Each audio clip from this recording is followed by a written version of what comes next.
रात्रि अपने पूर्ण सौंदर्य में थी। चंद्रमा धीमे धीमे बादलों के साथ अठखेलियां कर रहा था और तारों का समुंदर निःशब्द आकाश में चमक रहा था।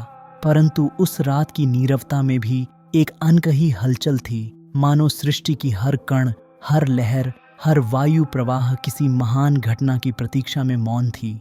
यह रात्रि कोई साधारण समय नहीं था। यह वह क्षण था जब साक्षात महाकाल, जिनका स्थान श्मशान में है और जिनका चित्त सदा समाधि में, वह स्वयं संसारिक बंधनों में बंधने को तत्पर हो रहे थे। यह थी महाशिवरात्रि, एक ऐसा पुण्यकाल जब शिव तप, वैराग्य और संहार के देव प्रेम, सौंदर्य और शक्ति के साथ एक हो रहे थे। यह वह रात्रि थी जब योग और भक्ति का संगम, तप और प्रेम का संयोग और विरक्ति और समर्पण का दिव्य विवाह घटित होने जा रहा था। हिमालय की शीतल छाया में बसा एक सुंदर राज्य था, वह भूमि जहाँ शुद्धता वास करती थी और जहाँ देवताओं का स्पर्श सहज अनुभव होता था। वहाँ के सम्राट थे राजा हिमवान और उनकी धर्मपत्नी रानी मैनावती। धर्म, वैभव और प्रजा कल्याण में परिपूर्ण उनका जीवन था, परंतु एक अभाव था, संतान का। कई वर्षों तक उन्होंने अपने इस अभाव को देवताओं की शरण में रखा, यज्ञ किए, व्रत किए, मन से तप किया, और फिर एक दिन जैसे ब्रह्मांड ने उनकी पुकार सुन ली, स्वर्ण सी प्रभा लिए एक कन्या ने जन्म लिया, जिसकी आंखों में आकाश की गहराई थी और मुख पर ऐसी शांत मुस्कान जैसे उसे स्वयं सृष्टि की योजना का भान हो। उस कन्या का नाम रखा गया पार्वती। परंतु यह केवल एक नाम नहीं था, यह एक दिव्य भूमिका का संकेत था।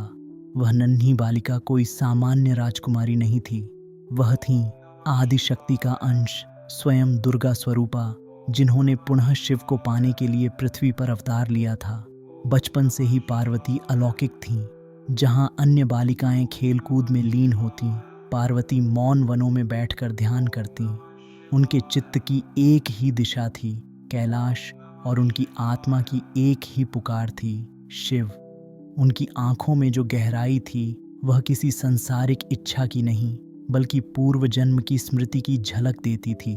वे जानती थीं, मैं शक्ति हूँ और जब तक शिव से न मिलूं तब तक यह सृष्टि भी अधूरी है।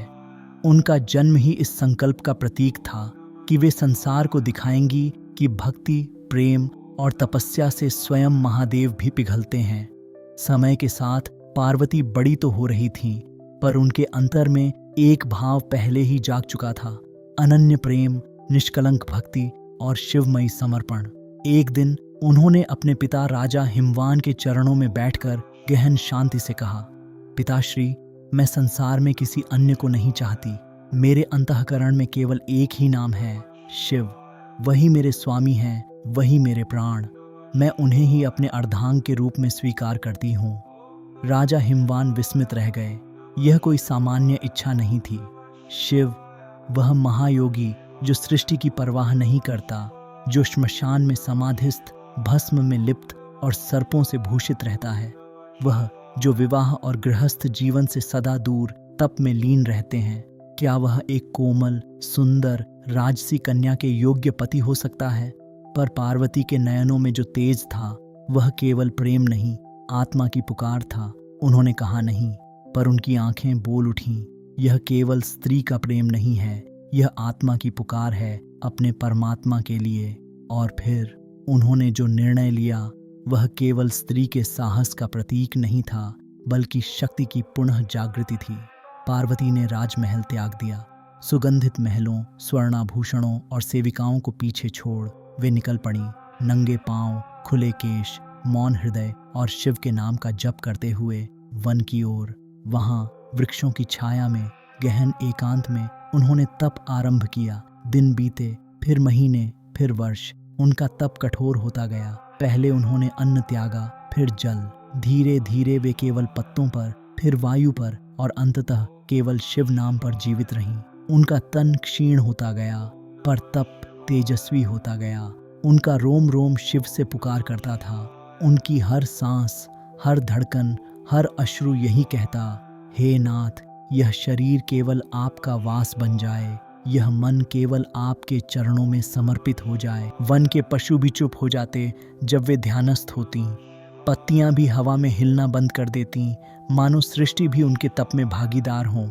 यह कोई साधारण स्त्री की साधना नहीं थी, यह वह शक्ति थी जो सृष्टिकर्ता को भी झुका सकती थी। यह वह प्रेम था जो वैराग्य के पर्वत को भी पिघला सकता था। यह वह आह्वान था जो योगी शिव को भी गृहस्थ बनने पर विवश कर सकता था, क्योंकि जब शक्ति जागती है तब शिव का हृदय भी द्रवित होता है। शिव जो ध्यान की अनंत गहराइयों में स्थित थे, जिनके नेत्र बंद थे पर अंतःकरण में एक कंपन था। पार्वती की तपस्या का तेज उन्हें स्पर्श कर रहा था। वह केवल कोई स्त्री नहीं थी जो पति पाने को तप कर रही थी, वह स्वयं प्रकृति की जागृत चेतना थी जो शिव को पूर्णत्व की ओर बुला रही थी। पर शिव योगी हैं, विरक्त हैं। वे जानते थे कि संसार का आधार मात्र प्रेम नहीं, परीक्षण भी है, और जो प्रेम तप से जन्मा हो उसे जरा तिरस्कार और भ्रम की अग्नि में तपाकर परखना ही उचित था। उन्होंने अपने तप से सप्तऋषियों का आह्वान किया। सप्तर्षि जिन्हें सृष्टि का ज्ञान था और चेतना का अनुभव। वे पार्वती के पास पहुंचे, तपस्विनी, पतली देह पर तेजस्वी मुख। उनकी आंखों में आंसू नहीं, आस्था का सागर था। सप्तर्षियों ने शांत स्वर में कहा, हे राजकुमारी, हम आपके तप से परिचित हैं, परंतु क्या आप सच में जानती हैं कि किसे पाने की इच्छा कर रही हैं? शिव वह सन्यासी हैं, नंगे पांव श्मशान में विचरते हैं। उनकी जटाएं गंगा जल से गीली हैं, शरीर पर भस्म है, गले में सर्प हैं। वह औघड़ हैं, निर्भिमानी हैं, त्यागी हैं। राजसी सुख, गृहस्थ जीवन, ये सब उनके लिए नहीं है। और आप तो हिमवान की पुत्री हैं, सौंदर्य और कोमलता की मूर्ति। क्या यह युग्म उचित है? पार्वती शांत रहीं। कुछ पल उन्होंने अपनी दृष्टि पृथ्वी पर टिकाई, जैसे कोई ध्यान में उतर रहा हो। फिर उनका स्वर फूटा, धीमा लेकिन अमोघ। हे ऋषियों, मैं जानती हूँ कि शिव बाहर से क्या प्रतीत होते हैं, परंतु जो बाहर है वह तो माया है। मैंने उन्हें भीतर से देखा है, जहाँ वे त्याग नहीं, परिपूर्णता हैं, जहाँ वे वैराग्य नहीं, करुणा है, जहाँ वे सन्यास नहीं, संपूर्ण ब्रह्म हैं। मैंने उन्हें केवल पति नहीं, अपने आत्म स्वरूप के रूप में स्वीकार किया है। उनका रूप मेरे लिए मायने नहीं रखता, क्योंकि मेरा प्रेम केवल रूप के लिए नहीं, स्वरूप के लिए है। सप्तर्षि मौन हो गए। जिन आर्षियों ने ब्रह्म का साक्षात्कार किया था, आज वे भक्ति और प्रेम के ऐसे रूप से मिले जिसने उन्हें भी नतमस्तक कर दिया। उनके नेत्रों में आदर उमड़ पड़ा। उन्होंने अपने हाथ जोड़े और कहा, हे देवी, आपकी भक्ति केवल स्त्री की नहीं, आदिशक्ति की साधना है। आपकी तपस्या से स्वयं कैलाश हिल उठा है। आपका प्रेम ब्रह्मांड में स्थायी रहेगा। आपका संकल्प पूर्ण होगा। यह हमारा आशीर्वाद है। सप्तर्षियों के आशीर्वाद के साथ पार्वती के नेत्रों में एक ज्योति चमकी। अब शिव की परीक्षा पूर्ण हो चुकी थी। अब मिलन का समय निकट था। शिव ने अंततः पार्वती के प्रेम को स्वीकार किया। उनका मन, जो वर्षों से शून्य की स्थिरता में स्थित था, अब प्रेम की लहरों से स्पंदित होने लगा। यह कोई सांसारिक प्रेम नहीं था, यह आत्मा के मिलन की अनुमति थी। वह योगी जो सब कुछ त्याग चुका था, अब स्वयं को अर्पित करने को तैयार था। शिव ने 2 दूतों को हिमवान के दरबार भेजा, एक पुरोहित जो धर्म और विधि का प्रतिनिधि था, और एक नाई जो सेवा और समाज का प्रतिबिंब। जब दोनों हिमालय के राजप्रासाद पहुंचे तो वातावरण में एक दिव्य सुगंध फैल गई। राजा हिमवान और रानी मैनावती ने श्रद्धा से उनका स्वागत किया। पुरोहित ने गंभीर वाणी में कहा, राजन, स्वयं महादेव ने आपकी कन्या के साथ विवाह का प्रस्ताव भेजा है। यह केवल युगल का संयोग नहीं, सृष्टि की पूर्णता का क्षण है। हिमवान की आंखों में आनंद के आंसू भर आए। उनका मन गर्व और समर्पण से भीग गया। पार्वती की तपस्या सफल हुई थी। प्रस्थान से पूर्व शिव ने दोनों को कुछ प्रदान किया था। एक छोटी सी थैली जिसमें थी भस्म, विभूति, पर यह कोई सामान्य भस्म नहीं थी। यह तप का सार, शिव की आत्मस्मृति थी। यह मृत्यु को स्वीकारने वाली दृष्टि थी जो भस्म से जीवन की अनित्यता को पहचानती है। पुरोहित ने विभूति को झुककर ग्रहण किया। उसने उसे अपने माथे पर लगाया और बोला, यह शिव का स्पर्श है। यह मुझ में उनकी कृपा का संचार करेगा। लेकिन नाई, उसने उस भस्म को तुच्छ समझा और कहा, यह तो राख है, न धन है न सोना। क्या शिव जैसा देवता इतना निर्धन है कि केवल यह दे सका? उसने विभूति को भूमि पर फेंक दिया। समय बीता, विवाह का आयोजन हुआ, समस्त देवता एकत्र हुए। पार्वती और शिव का मिलन, शक्ति और शिव का योग संपूर्ण ब्रह्मांड के लिए उत्सव बन गया। संध्या धीरे धीरे रात्रि में बदल रही थी। सृष्टि की हवाओं में एक विचित्र कंपन था, न भयानक न सुखद, बस असीमित। कहीं शंख बज रहे थे, कहीं डमरू की गूंज थी, कहीं भूतों की हंसी और कहीं ऋषियों का जप। यह कोई साधारण दिन नहीं था, यह वह क्षण था जब परम वैरागी, जो सन्यास का प्रतीक था, अब विवाह के लिए बढ़ चला था। शिव नंदी पर आरूढ़ थे, उनके जटाओं से गंगा झर रही थी, गले में नागों की माला, शरीर पर चिता भस्म, त्रिशूल एक हाथ में, डमरू दूसरे में, मानो स्वयं प्रकृति का प्रलय और पुनर्जन्म साथ चल रहा था।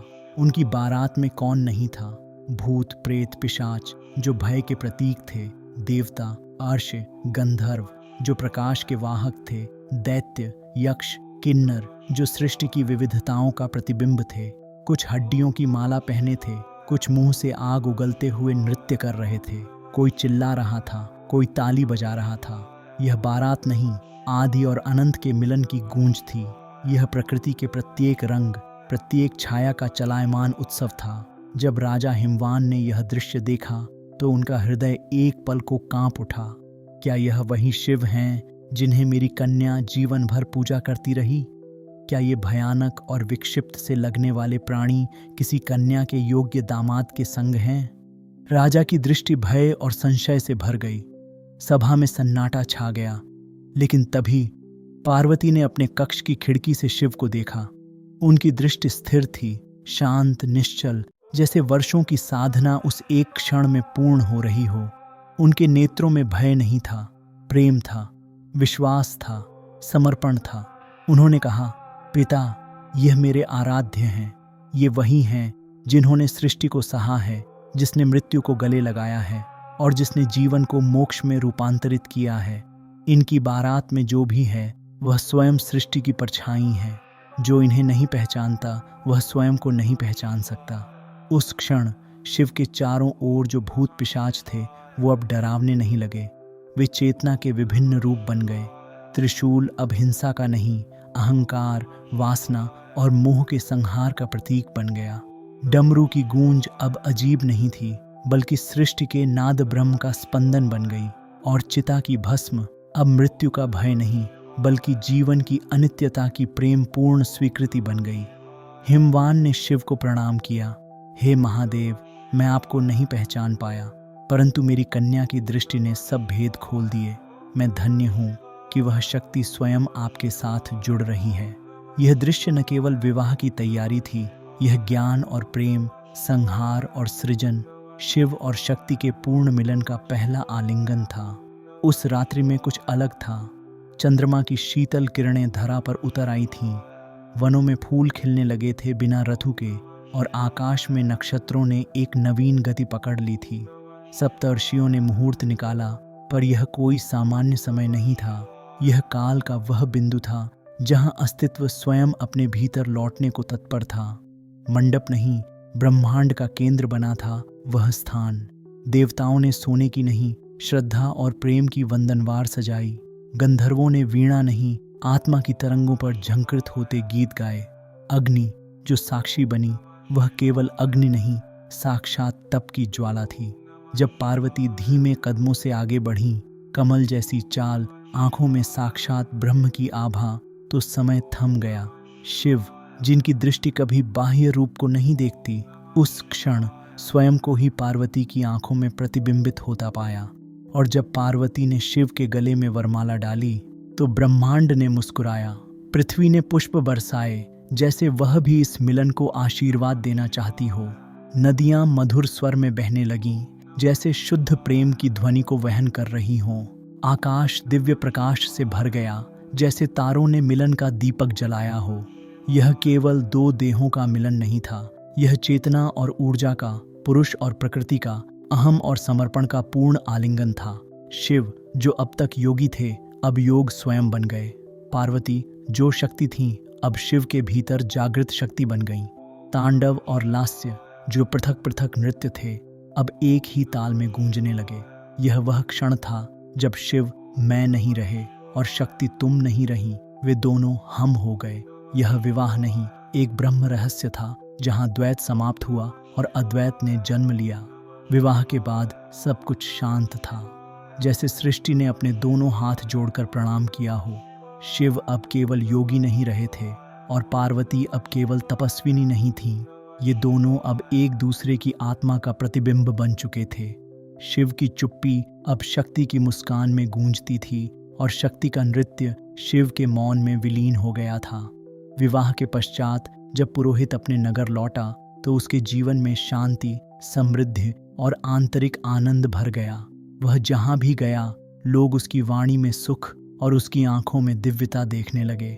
नाई को यह देखकर ईर्ष्या हुई। उसका जीवन पहले जैसा ही था, संघर्षपूर्ण, रिक्त और व्यर्थ। वह कैलाश गया और शिव से बोला, महादेव, आपने पुरोहित को क्या दिया जो वह इतना संपन्न हो गया? मेरे लिए भी कुछ कीजिए। शिव मुस्कुराए, वह मुस्कान जिसमें करुणा भी थी, रहस्य भी। उन्होंने उत्तर दिया, जिसे तुमने ठुकरा दिया था वही मेरा वास्तविक रूप था। तुमने मेरी भक्ति को भस्म समझकर त्याग दिया। विभूति वह है जो मृत्यु को देखकर भी जीवन का बोध कराए। जो उसे स्वीकारे वह मेरे निकट है और जो उसे तुच्छ समझे वह मेरे द्वार तक तो आ सकता है पर मेरी कृपा को जान नहीं सकता। नाई नतमस्तक हो गया। वह समझ गया शिव की भक्ति में आडंबर नहीं, आंतरिक शुद्धता चाहिए। दिन बीते, सदियों के लिए नहीं, आत्माओं के स्तर पर। और तब एक दिन पार्वती ने शिव से पूछा, प्रभु, क्या यह संभव है कि हम कभी इतने एक हो जाएं कि मुझ में आप और आप में मैं ही रह जाऊं? शिव ने अपनी आंखें खोली। उनकी दृष्टि में पूर्ण करुणा थी और कहा, शक्ति, तुम मुझसे अलग हो ही कब? और फिर वह हुआ जो शब्दों से परे है। शिव ने अपनी देह का आधा भाग पार्वती को दे दिया, न माया से, न चमत्कार से, बल्कि पूर्ण समर्पण से।